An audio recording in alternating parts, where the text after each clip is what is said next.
అయితే గమనించండి, రోమిలకు రాసిన పత్రిక 5వ అధ్యాయము మొదటి 4 వచనాలు. కాబట్టి మూలమున మనము నీతిమంతులముగా తీర్చబడి మన ప్రభు అయిన యేసుక్రీస్తు ద్వారా దేవునికి సమాధానము కలిగి ఉంటుము.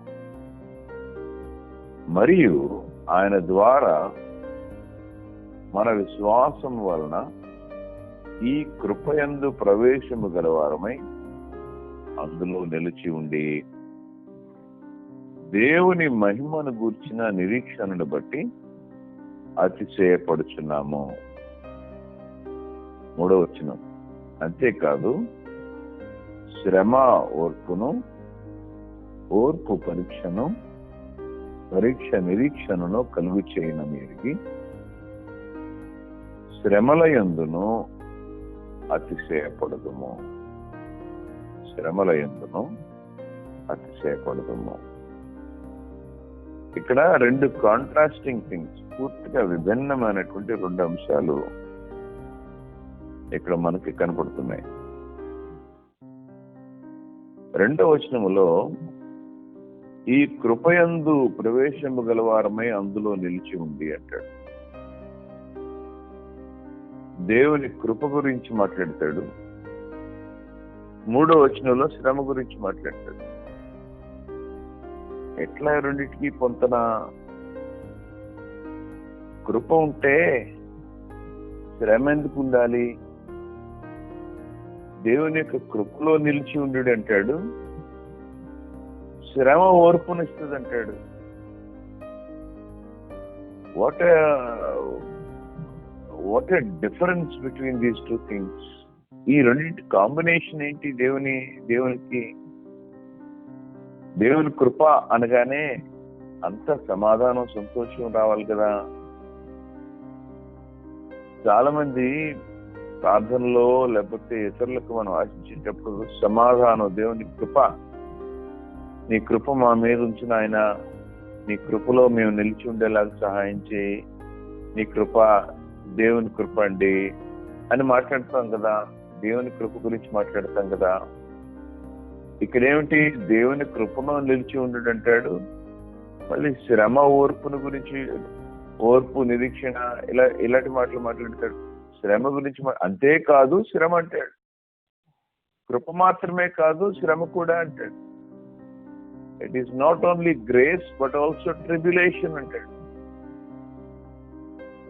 నిజమే, చాలా దేవుని రాజ్యపు విలువలు, దేవుని రాజ్యంలో దేవుని యొక్క విధానాలు, దేవుడు పనిచేసే పద్ధతులు ఈ లోకానుసారమైనటువంటి ఆలోచనలకు సంపూర్ణంగా విభిన్నమైనటువంటివి.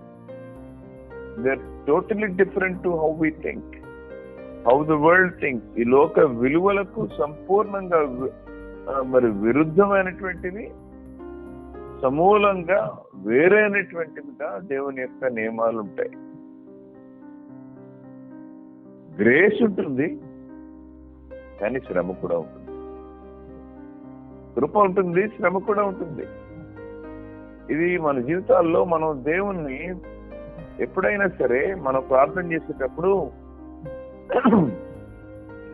దేవా నాకు కృప ఇవ్వు అని అంటే, శ్రమకు కూడా నువ్వు సిద్ధపడి ఉండాలని దాని యొక్క అర్థంగా మనకి ఇక్కడ కనపడుతుంది. మనం ఓర్పు కోసం యాకోబు పత్రిక ధ్యానం చేస్తున్నప్పుడు అందులో చాలా చాలా చోట్ల ఓర్పు, ఓపిక అనే విషయాలు మాట్లాడతాడు. ఓర్పు దేవుడు ఇవ్వాలి. One of the main Christian traits, క్రైస్తవునికి ఉండాల్సింది ఏమిటంటే ఓర్పు. ఎంతవరకు ఉండాలి ఓర్పు అంటే? అంతం వరకు ఉండాలంటాడు, అంతం వరకు సహించాలంటాడు. మన జీవితాల్లో సహించటం, భరించటం అనేది it has to be second nature, మన యొక్క స్వభావం అయిపోవాలి. ఈ లోకము మనకి వ్యతిరేకంగా ఉంది, ఈ శరీరము మనకి వ్యతిరేకంగా ఉంది, అపవాది మనకి వ్యతిరేకంగా ఉన్నాడు.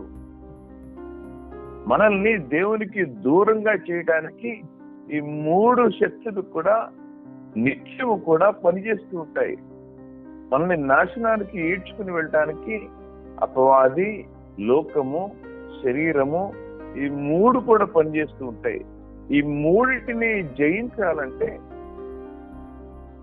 ఓర్పు మనకి కావాలి, పేషెన్స్ ఉండాలి.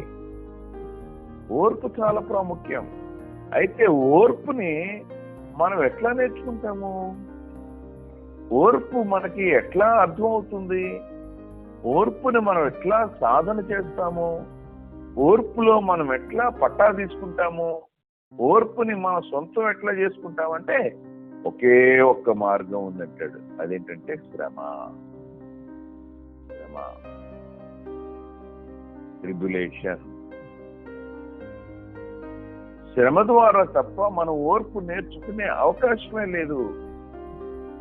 ఇదే కారణం మనము ఓర్పు కొరకు ప్రార్థన చేస్తుంటే, దేవా సహించడం నేర్పించిన ఆయన, భరించడం నేర్పించిన ఆయన, విశ్వాసమును నిలిచి ఉండడం నేర్పించిన ఆయన, కృపలో నిలిచి ఉండడం నేర్పించిన ఆయన, ఈ లోకాన్ని జయించడం నాకు నేర్పించిన ఆయన అని ఒకవేళ మన ప్రార్థన చేస్తుంటే కనుక దేవుడు ఏమంటాడంటే, అయితే ఇగో ఈ శ్రమ తీసుకో, ఈ శ్రమ నీకు వస్తే, ఈ శ్రమలో గనక నువ్వు ఉంటే గనక, ఈ శ్రమను బట్టి నువ్వు అతిశయిస్తే గనక, ఇదిగో నీకు కావాల్సినంత ఓర్పు నీకు వస్తుంది, నువ్వు భరించగలుగుతావు, అంతం వరకు సహించగలుగుతావు. ఇదిగో this is my way of teaching you to be patient. చివరి వరకు నువ్వు జయించేవాడిగా, చివరి వరకు నువ్వు నాకు ఇష్టడుగా ఉండేలాగా, ఈ లోకాన్ని, శరీరాన్ని, అపవాదిని నువ్వు అధిగమించేవాడుగా, ఓవర్కమర్గా, జయశాలిగా నువ్వు ఉండాలంటే ఇదిగో తీసుకో, there is some tribulation coming your way. శ్రమ నీ వైపు నేను పంపిస్తున్నాను. ఇది మనకి కొంతమందికి ఇష్టం ఉండదు. అంతా కూడా సౌఖ్యంగా, అంతా కూడా సుఖంగా జరగాలనుకున్నటువంటి వాళ్ళ జీవితాల్లో there is no patience. Patience ఎక్కడ లేదో అక్కడ కృపలో నిలిచి ఉండడం ఉండదు.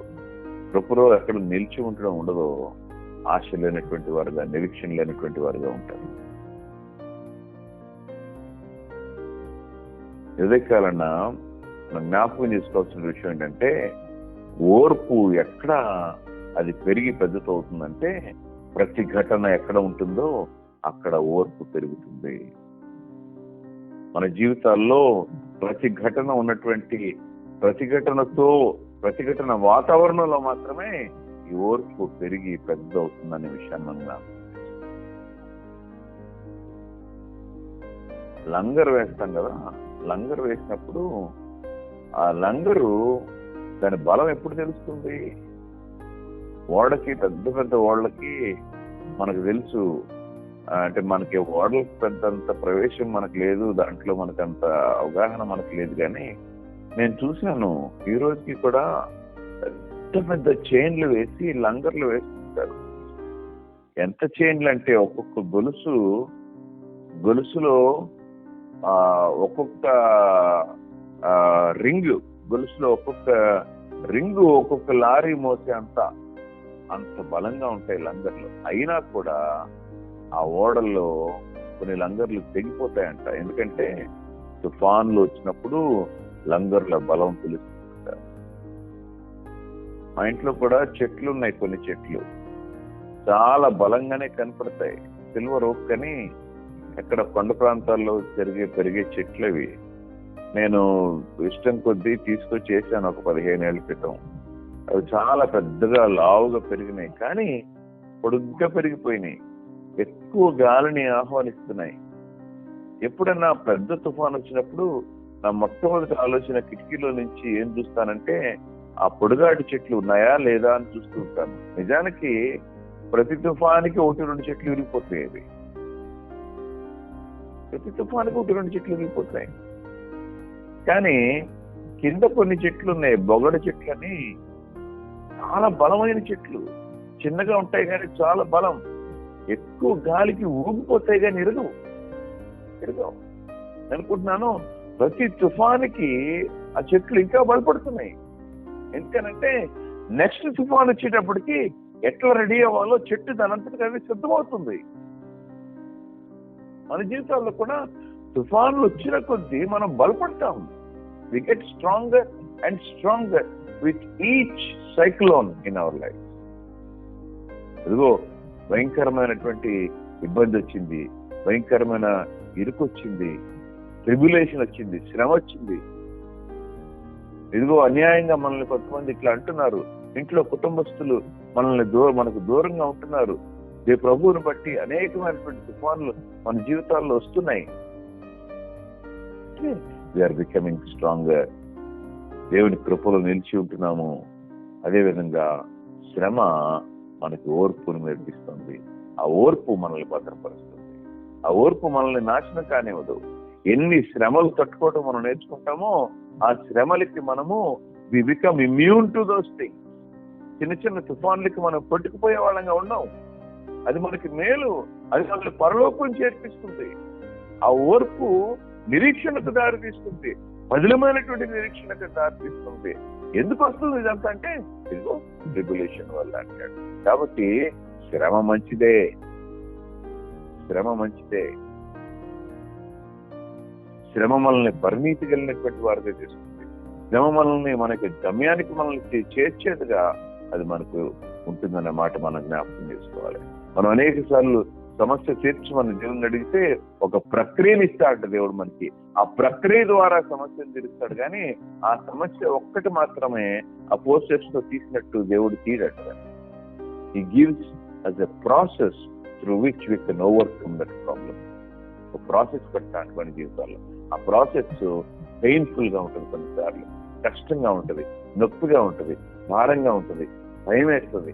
అయినప్పటికీ కూడా ఆ ప్రాసెస్ ద్వారా మనం వెళ్ళినప్పుడు ఆ సమస్య ఆటోమేటిక్ దానికి అదే పరిష్కారం అవుతుంది. దేవుని మనం బలం అడిగితే దేవుడు మనల్ని బలపడే పరిస్థితుల్లోకి నెడతాడు. దేవుడు మన జ్ఞానం అడిగితే దేవుడు మనల్ని పరిష్కరించగలిగినటువంటి సమస్యలు ఇస్తాడంట. మనం ఆ సమస్యల్ని మనం ఎదుర్కొనేటువంటి జ్ఞానం ఆ సమస్యలే మనకి తీసుకుని వస్తాయి. దేవుడు మనకి నాకు డబ్బులు లేవయ్యా, నాకు కష్టంగా ఉంది, నాకు కొంచెం అభివృద్ధి కావాలి, నాకు కొంచెం ఐశ్వర్యం కావాలని దేవుడు అడిగితే మనం పని చేయడానికి కలిగినటువంటి వాతావరణం దేవుడు ఇస్తాడంట. పని ఇస్తాడంట దేవుడు మనకి. ఆ పని ద్వారా దేవుడు మనకి ప్రాస్పరిటీ ఇస్తాడంట. అందుకని ఎప్పుడు కూడా దేవుని యొక్క ప్రక్రియ అకస్మాత్తుగా బైబిల్లో డబ్బులు అపియర్ అవడము, లేకపోతే రాత్రికి రాత్రి నువ్వేం చేయకుండా కూర్చుంటే తెల్లారి ఇంట్లో ఒక కారు రావడము, ఇలాంటి ప్రసంగాలు చేస్తున్నారు. నమ్మకండి, God doesn't work like that. దేవుడు అట్లా పని చేయడు. దేవుడు ఎప్పుడు కూడా నువ్వు అభివృద్ధి అడిగితే నీకు పని ఇస్తాడు, నువ్వు కష్టపడే పరిస్థితి నీకు ఇస్తాడు, కష్టపడే అవకాశం ఇస్తాడు. దాని ద్వారా దేవుడు నీకు అభివృద్ధి. ఎందుకంటే ఆ ప్రక్రియ ద్వారా, నువ్వు ఆ శ్రమ ద్వారా, ఆ పనిచేసే ప్రక్రియ ద్వారా నీకు బై ప్రోడక్ట్ కింద దేవుడు నీకు ఓర్పును నేర్పిస్తున్నాడు. ఓర్పు ద్వారా నీకు అభివృద్ధి ఇస్తాడు, ఓర్పు ద్వారా నీకు ఆశీర్వాదం ఇస్తాడు. ఓర్పు ద్వారా నువ్వు కృపలో నిలిచి ఉంటావు. లేకపోతే నీకు అప్పడంగా ఒకవేళ నీకు అభివృద్ధి వస్తే నువ్వు ఓర్పు లేనటువంటి వాడుగా, నువ్వు నిలబడలేనటువంటి వాడుగా ఉంటావు. నువ్వు పడిపోయే ప్రమాదం నీకుంది. God does not work like that. God does not work like that. దేవుని యొక్క అనుగ్రహం కొరకు మనం కనిపెట్టే వాళ్ళంగా అయితే దేవుడు మనకి బాధ్యతలు అప్పగిస్తాడు. బాధ్యతల ద్వారా దేవుని యొక్క అనుగ్రహం ఎట్లా ఉంటుందో మనం నేర్చుకునే వాళ్ళంగా ఉంటాము. కాబట్టి ఉదయకాలను మనం జ్ఞాపకం చేసుకోవాల్సిన విషయం ఏంటంటే ఓర్పు. ఓర్పు ఓర్పు దేవుడు మనకి ఓర్పుని ఎట్లా ఇస్తాడంటే శ్రమల ద్వారా ఇస్తాడు. ఉదయకాలను శ్రమ పడుతున్నట్టు మనకు అనిపిస్తుందా? అనేకమైనటువంటి పరిస్థితుల్లో శారీరకమైనటువంటి శ్రమ, మానసికమైన శ్రమ, ఆర్థికమైన శ్రమ, ఒక క్రైస్తవుడిగా ఉంటూ, క్రీస్తు బిడ్డగా ఉంటూ అనేకమైనటువంటి శ్రమలు ఎదుర్కొనేటువంటి పరిస్థితుల్లో మనం ఉన్నామా? పరీక్షలు, శ్రమలు, పరీక్షలు.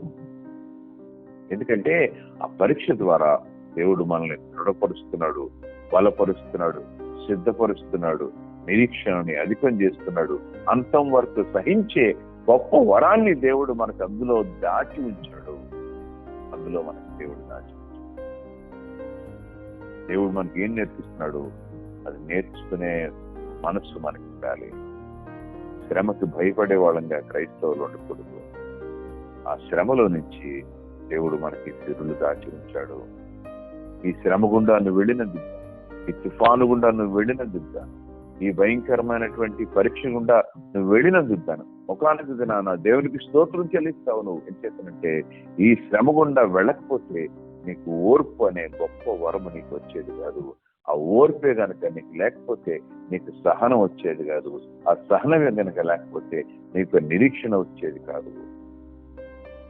నిరీక్షణ వచ్చేది కాదు. గాడ్ వర్క్స్ ఇన్ వండర్ఫుల్ వేస్ అండి. మనం ఆలోచన విధానం కన్నా మానవ ఆలోచనకి మించినటువంటి జ్ఞాని ఆయన. లోక విలువలకు మించినటువంటి విలువలు ఆయనకున్నటువంటి వాడు. God loves us. దేవుడు మనల్ని ప్రేమిస్తాడు. దేవుడు మనల్ని ప్రేమిస్తాడు కనుకనే అనేకమైనటువంటి శ్రమలు మన జీవితాల్లోనికి దేవుడు అనుమతిస్తాడు. అందుకనే అంటాడు 4వ వచనంలో అంటాడు కదా, శ్రమలయందును అతిశయపడదు. శ్రమలయందును అతిశయపడదు. ఒక బలహీనమైనటువంటి క్రైస్తవుడికి ఈ మాటలు అర్థం కావు.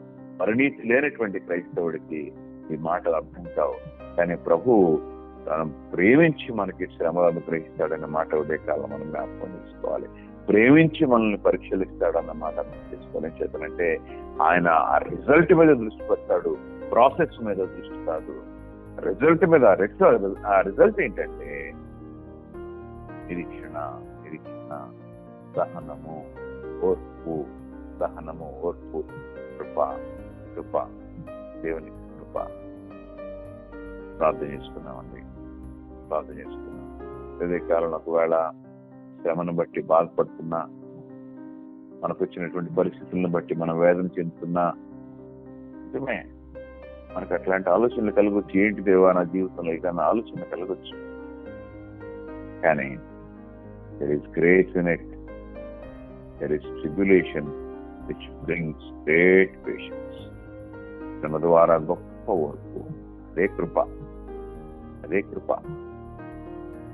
ఆ ఓర్పు ద్వారా దేవుడు మనల్ని గొప్ప నిరీక్షణకు మనల్ని సిద్ధపరుస్తున్నాడు.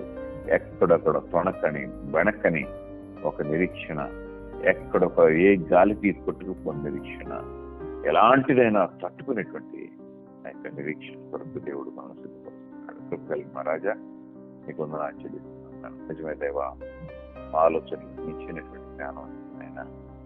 దేవా, మా అవగాహనకు మించినటువంటి ఉద్దేశాన్ని మా జీవితంలో ఎన్నో పరిస్థితులకు అనుమతిస్తున్నావు నాయన. దేవా, మాకు అర్థం కానటువంటి పరిస్థితులు ఎన్నో ఉన్నాయి. మరి ముఖ్యంగా నేను ఎరగనటువంటి ఈ లోకానికి ప్రభువా నీ ప్రక్రియలు అర్థం కావయ్యా, నీ క్రియలు అర్థం కావు నాయన. కానీ మాకు తెలుస్తుంది నాయన. నేను చెప్పినట్టే నీ వాక్యం చాలా స్పష్టంగా చెప్తున్నది. నీ కృపలో భాగంగానే నువ్వు మాకు శ్రమలు పంపిస్తున్నావు.